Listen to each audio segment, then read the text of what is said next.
नमस्कार दोस्तों, मैं ऋचा कुमारी आप लोग का स्वागत करती हूँ अपने चैनल सेमेस्टर सीक्रेट में। आज एक और नई कहानी लेकर आई हूँ। कहानी अच्छी लगे तो चैनल को सब्सक्राइब कर दीजिए, लाइक कर दीजिए, कमेंट कर दीजिए, बेल आइकन प्रेस कर दीजिए। ये बात 2014 की है। दिल्ली में एक इलाका है मादीपुर। इसी इलाके में रहने वाला 28 वर्षीय मेहताब प्रॉपर्टी डीलिंग का काम करता था। वो रात 9-10 बजे तक अक्सर घर आ जाता था। 3 अगस्त 2014 को समय पर ना तो वो घर आया और ना ही उसका फोन लग रहा था। इससे घरवाले बहुत परेशान हो गए। बड़े भाई महराज खान ने मेहताब की जानने वाले कई लोगों को फोन किया, लेकिन किसी से भी उसके बारे में कोई जानकारी नहीं मिली। उस समय आधी रात बीत चुकी थी। इतनी रात में उसे कहाँ ढूंढा जाए, ये बात वो समझ नहीं पा रहे थे। मेहताब की चिंता में घरवालों को रात भर नींद नहीं आई। अगले दिन 4 अगस्त को महराज खान पुलिस चौकी मादीपुर पहुंच गया। चौकी इंचार्ज पवन कुमार दहिया को छोटे भाई के गायब होने की बात बताकर उसकी गुमशुदगी लिखा दी। मेहताब की गुमशुदगी दर्ज कराने के बाद चौकी इंचार्ज पवन कुमार दहिया ने जांच की जिम्मेदारी हेड कांस्टेबल सतीश कुमार को सौंपी। सतीश कुमार ने सबसे पहले मेहताब का हुलिया बताकर गुमशुदगी की जानकारी दिल्ली के सभी थानों में वायरलेस के जरिए भेज दी। इसके बाद उन्होंने आसपास के अस्पतालों में भी पता किया कि क्या कोई 28 साल का युवक किसी हादसे में घायल होकर वहां भर्ती तो नहीं हुआ है। सतीश कुमार ने मेहताब के घर वालों से भी बातचीत की और पूछा कि क्या उसका किसी से कोई झगड़ा या रंजिश चल रही थी। इस पर घर वालों ने साफ कहा कि मेहताब की किसी से कोई दुश्मनी नहीं थी। पुलिस अपने तरीके से मेहताब को ढूंढने में लगी रही, लेकिन उसे गायब हुए 1 महीने से ज्यादा हो चुका था और अब तक उसका कोई सुराग नहीं मिला था। धीरे धीरे मेहताब के घरवाले पुलिस पर सवाल उठाने लगे। थक हार कर उन्होंने पंजाबी बाग इलाके के एसीपी हरिचरण वर्मा से मुलाकात की और बताया कि मेहताब खान अब तक नहीं मिला है और जांच अधिकारी कोई ठोस कार्रवाई नहीं कर रहे। क्योंकि मादीपुर पुलिस चौकी पंजाबी बाग थाने के अंतर्गत आती है, इसलिए एसीपी हरिचरण वर्मा ने इस मामले में अज्ञात लोगों के खिलाफ अपहरण का केस दर्ज करने का आदेश पंजाबी बाग थाना अध्यक्ष ईश्वर सिंह को दिया। महराज की शिकायत पर 12 सितंबर 2014 को पंजाबी बाग थाने में अज्ञात लोगों के खिलाफ भारतीय दंड संहिता की धारा 365 अपहरण के तहत मुकदमा दर्ज कर लिया गया और जांच की जिम्मेदारी एसआई अनूप कुमार को सौंप दी गई। तो उन्होंने इस मामले को गंभीरता से लेते हुए एसीपी हरिचरण वर्मा के नेतृत्व में एक विशेष टीम बनाई। जैसे ही रिपोर्ट दर्ज हुई, पुलिस तुरंत एक्टिव हो गई। सबसे पहले मेहताब के मोबाइल की कॉल डिटेल्स निकलवाई गईं। जब कॉल डिटेल्स का विश्लेषण किया गया तो पता चला कि जिस दिन मेहताब लापता हुआ, उसी दिन सुबह 10:30 बजे उसके मोबाइल पर आइडिया कंपनी के एक नंबर से कॉल आई थी। इतना ही नहीं, मेहताब के उस नंबर पर रोजाना 10 से 15 बार बातचीत होती थी। इससे पुलिस को शक हुआ कि मेहताब और उस व्यक्ति के बीच करीबी संबंध रहे होंगे, तभी इतनी बार बातचीत हो रही थी। अब पुलिस उस शख्स से मिलना चाहती थी जिससे मेहताब की रोजाना इतनी बार बातचीत होती थी। जब पुलिस ने उस नंबर पर कॉल किया तो वो भी स्विच्ड ऑफ मिला। फिर संबंधित मोबाइल कंपनी से जानकारी निकाली गई तो पता चला कि वो नंबर बिहार के तौहीर नाम के व्यक्ति की आईडी पर लिया गया था और ये नंबर 28 जून 2014 को एक्टिवेट हुआ था। जब पुलिस ने उस पते की जांच की तो वो पता फर्जी निकला, यानी जिस आईडी पर नंबर लिया गया था वो पूरी तरह झूठा था। आगे जांच में पुलिस को ये भी पता चला कि वो नंबर जिस मोबाइल में चल रहा था उसका IMEI नंबर ट्रैक किया जा सकता है। फिर टीम ने ये पता लगाना शुरू किया कि 28 जून से पहले उसी IMEI नंबर वाले मोबाइल में कौन सा सिम इस्तेमाल हो रहा था। पुलिस टीम दिन रात मेहनत कर रही थी। आखिरकार जांच में ये साफ हो गया कि 28 जून से पहले उस फोन में जो नंबर था वो दिल्ली के वजीराबाद गांव के रहने वाले आसिफ खान के नाम से रजिस्टर्ड था। आसिफ खान से पूछताछ करने के बाद पुलिस उस शख्स तक पहुंच सकती थी जिससे मेहताब रोजाना 10 से 15 बार बात करता था। लेकिन आसिफ से मिलने से पहले इंस्पेक्टर राजीव विमल ने मेहताब के बड़े भाई महराज से पूछा, क्या तुम वजीराबाद गांव में रहने वाले किसी आसिफ खान को जानते हो? जैसे ही महराज ने आसिफ का नाम सुना वो चौंक गया। बोला, आसिफ को कैसे भूल सकता हूँ साहब।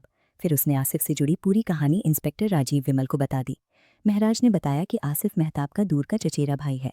पहले वो मादीपुर में ही रहता था, लेकिन अब काफ़ी समय से वजीराबाद गांव में शिफ्ट हो चुका है। करीब 3 साल पहले की बात है। मेहताब के चचेरे भाई शान आलम की बहन मुमताज़ का रिश्ता आसिफ के भतीजे रवीश खान से बन गया था। कुछ समय तक उनका छुप छुप कर मिलना चलता रहा, लेकिन फिर एक दिन रवीश मुमताज़ को लेकर भाग गया। जब ये बात मेहताब और उसके भाइयों को पता चली तो वो गुस्से में आसिफ खान के घर शिकायत करने पहुंच गए। शान आलम और मेहताब बहुत भड़के हुए थे। बातचीत के दौरान दोनों तरफ से कहासुनी इतनी बढ़ गई कि बात हाथापाई तक पहुंच गई। गुस्से में आकर मेहताब और उसके भाइयों ने आसिफ की जमकर पिटाई कर दी। इस घटना के बाद मोहल्ले में आसिफ की काफ़ी बेइज्जती हुई। वो इतना आहत हुआ कि उसने मादीपुर छोड़ने का फैसला कर लिया। उसने अपना मकान बेच दिया और दिल्ली के ही वजीराबाद गांव में नया मकान खरीद कर रहने लगा। वहीं से उसने प्रॉपर्टी डीलिंग का काम भी शुरू कर दिया। तब से वो वजीराबाद में ही रह रहा है। उधर मुमताज़ और रवीश ने बाद में निकाह कर लिया और अब साथ रह रहे हैं। महराज से बातचीत के बाद इंस्पेक्टर राजीव विमल को शक होने लगा कि कहीं आसिफ ने 3 साल पहले हुई बेइज्जती का बदला लेने के लिए ही मेहताब के खिलाफ कोई साजिश तो नहीं रची। 13 सितंबर को मादीपुर चौकी इंचार्ज पवन कुमार दहिया के नेतृत्व में एक पुलिस टीम वजीराबाद गांव में स्थित आसिफ खान के घर पहुंची। किस्मत से आसिफ घर पर ही मिल गया। उसे तुरंत हिरासत में लेकर थाने लाया गया। थाने में जब पुलिस ने उससे मेहताब की गुमशुदगी को लेकर सवाल किए तो शुरुआत में आसिफ ने अनजान बनने की कोशिश की। वो बार बार टालमटोल करता रहा और पुलिस को गुमराह करने की कोशिश करता रहा, लेकिन जब पुलिस ने सख्ती से पूछताछ की तो आखिरकार वो टूट गया। आसिफ ने जो कबूल किया उससे हर कोई हैरान रह गया। उसने बताया कि उसने अपने साथियों के साथ मिलकर मेहताब की हत्या कर दी और उसकी लाश को गंगा नहर में फेंक दिया था। जब पुलिस ने पूछा कि आखिर उसने अपने ही चचेरे भाई की हत्या क्यों की, तो जो कहानी सामने आई वो कुछ इस तरह थी। साल 2011 में जब आसिफ का भतीजा रवीश खान मेहताब की चचेरी बहन मुमताज़ को भगाकर ले गया था, तब मेहताब और उसके भाइयों ने आसिफ की बुरी तरह पिटाई की थी। उस वक्त मोहल्ले भर के लोग तमाशाबीन बनकर उसके घर के सामने खड़े थे। वो घटना आसिफ के लिए एक बहुत बड़ा अपमान बन गई थी, जिसे वो कभी नहीं भूल पाया। आसिफ खान भी प्रॉपर्टी डीलिंग का काम करता था और उसकी भी इलाके में अच्छी पहचान और इज्जत थी, लेकिन जब मोहल्ले वालों के सामने उसकी पिटाई हुई तो वो अंदर से टूट गया। उसे लगा कि उसकी साख, इज्जत और मर्दानगी सब मिट्टी में मिल गई है। उस दिन बेइज्जती का तीर उसके दिल में ऐसा चुभा कि उसने वहीं ठान लिया, वो मेहताब से इसका बदला जरूर लेगा। इस घटना के 15-20 दिन बाद ही उसने मादीपुर का मकान बेच दिया और दिल्ली के वजीराबाद गांव में एक नया घर खरीदकर वहीं बस गया। वहीं से उसने दोबारा प्रॉपर्टी डीलिंग का काम शुरू किया। वजीराबाद में आसिफ के घर के पास ही जाहिद उर्फ सलमान नाम का एक लड़का रहता था। पड़ोसी होने के चलते दोनों में दोस्ती हो गई। जल्द ही जाहिद ने भी आसिफ के साथ प्रॉपर्टी डीलिंग के काम में हाथ बटाना शुरू कर दिया। हालांकि आसिफ मादीपुर छोड़ चुका था, लेकिन महराज और मेहताब से मिली बेइज्जती का दर्द आसिफ अब भी नहीं भूल पाया था। उसी समय जाहिद के जरिए उसकी मुलाकात शाहरुख नाम के लड़के से हुई। शाहरुख दिल्ली के शास्त्री पार्क इलाके का रहने वाला था और ताले चाबी की दुकान चलाता था। वो जाहिद का पुराना दोस्त था और इस तरह तीनों की तड़ी बन गई। तीनों साथ बैठते, खाते पीते और बातचीत करते। इन्हीं बैठकों में अक्सर आसिफ अपने दिल की भड़ास निकालते हुए पुरानी बेइज्जती की बात छेड़ देता था। वो बार बार दोहराता कि कैसे उसने सबके सामने जिल्लत सही थी और अब वो चुप नहीं बैठेगा। एक बार आसिफ जब खजूरी खास से अपनी कार से घर लौट रहा था तो वजीराबाद पुल के पास यमुना घाट पर उसकी नजर एक अकेली महिला पर पड़ी। महिला की उम्र लगभग 28 से 30 साल के बीच रही होगी और वो बेहद खूबसूरत थी। उसे अकेले घाट पर बैठा देखकर आसिफ रुक गया। उसने अपनी कार सड़क किनारे खड़ी की और कुछ देर तक उसे देखता रहा।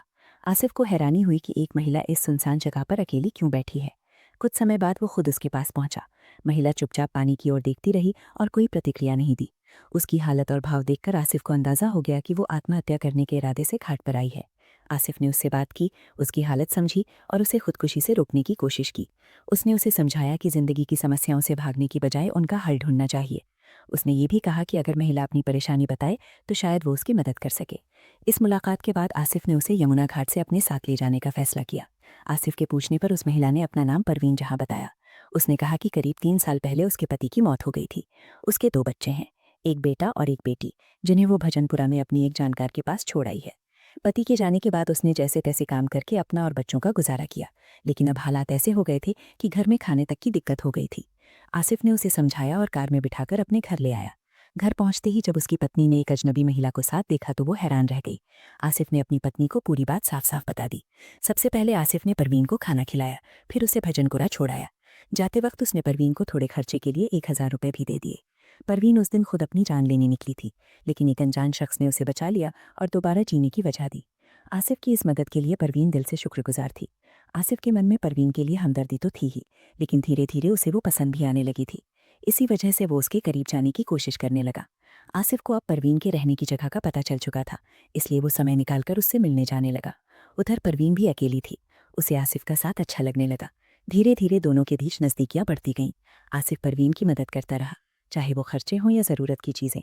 पर भजनपुरा वाले कमरे में वो आसानी से नहीं मिल पाते थे, इसलिए आसिफ ने एक ऐसी जगह ढूंढनी चाहिए जहां मिलने में दिक्कत ना हो। आखिरकार उसने परवीन को शास्त्री पार्क की गली नंबर 2 में एक कमरा किराए पर दिलवा दिया, जहां वो अपने दोनों बच्चों के साथ रहने लगी। उस घर का किराया और बाकी ज़रूरी खर्चे आसिफ ही उठाता था। अब जब परवीन शास्त्री पार्क में रहने लगी तो आसिफ बिना किसी रुकावट के उससे मिलने आने जाने लगा।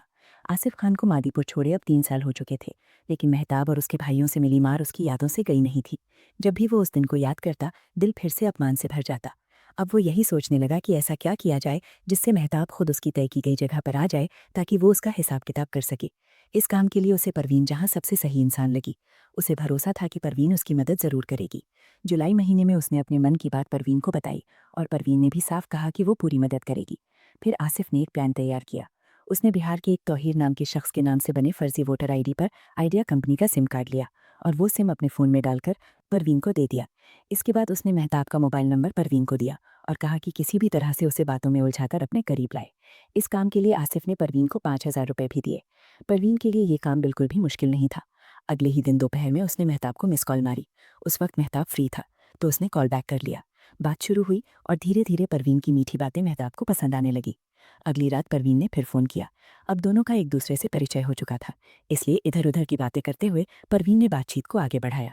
मेहताब अब भी कुमारा था तो वो भी बातों में दिलचस्पी लेने लगा। परवीन की आवाज़ और अंदाज से वो उसके चेहरे की कल्पना करने लगा। अब दोनों की हर दिन बात होने लगी। कुछ दिन बाद परवीन ने खुद मिलने की बात छेड़ दी और दोनों ने पंजाबी बाग मेट्रो स्टेशन के गेट नंबर 1 पर मिलने का प्लान बना लिया। जैसे तय हुआ था, मेहताब मादीपुर से चलकर समय पर पंजाबी बाग मेट्रो स्टेशन पहुंच गया। लेकिन वहां पहुंचकर उसे कोई लड़की नजर नहीं आई। वो इधर उधर देखने लगा कि शायद परवीन कहीं आसपास हो। थोड़ी देर बाद उसने खुद परवीन को कॉल किया।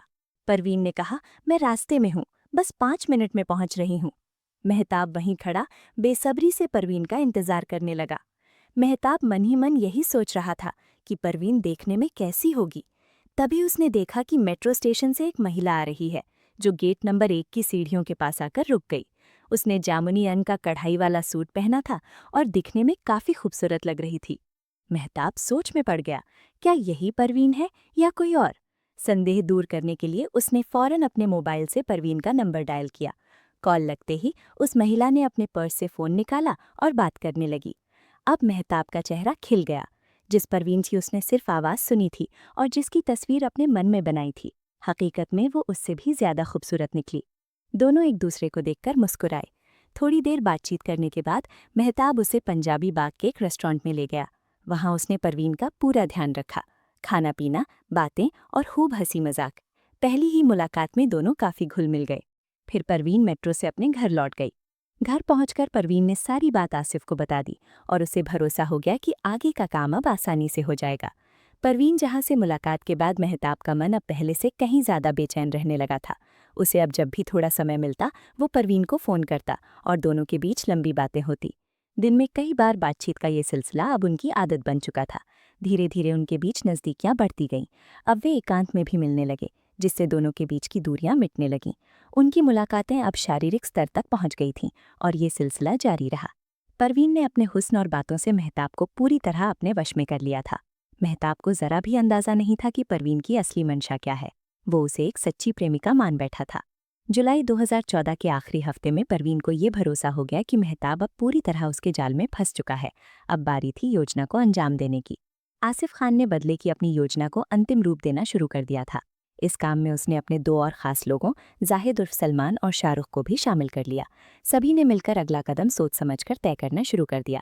3 अगस्त 2014 को प्लान के मुताबिक परवीन जहां ने सुबह करीब 10 बजे मेहताब को फ़ोन किया और शास्त्री पार्क मेट्रो स्टेशन पर मिलने के लिए बुलाया। मेहताब मिलने को तैयार हो गया और बोला कि वो करीब 1:30 बजे तक स्टेशन पहुंच जाएगा। ये बात परवीन ने फौरन आसिफ खान को बता दी। आसिफ ने पहले से ही अपनी सेंट्रो कार्ड, जिसका नंबर था DL3CAB 7021 में एक रस्सी और एक जूट की बोरी रख ली थी। इसके बाद उसने शाहरुख को अपने घर बुलाया। जब शाहरुख आ गया तो उसे कार में बिठाया और फिर दोनों जाहिद के घर की तरफ निकल गए। जाहिद को भी उसके घर से बुलाकर कार में बिठा लिया। इन दोनों दोस्तों को साथ लेकर आसिफ दोपहर करीब 12:30 बजे शास्त्री पर परवीन का मोबाइल अपने पास रख लिया। फिर वो कार को तेज रफ्तार में चलाता हुआ मेरठ की तरफ बढ़ गया। रास्ते में शाहरुख और जाहिद ने मिलकर मेहताब की जमकर पिटाई की। जैसे ही वे मेरठ पार कर गए, आसिफ ड्राइविंग सीट से हटकर पीछे आ गया और जाहिद ने कार चलानी शुरू कर दी।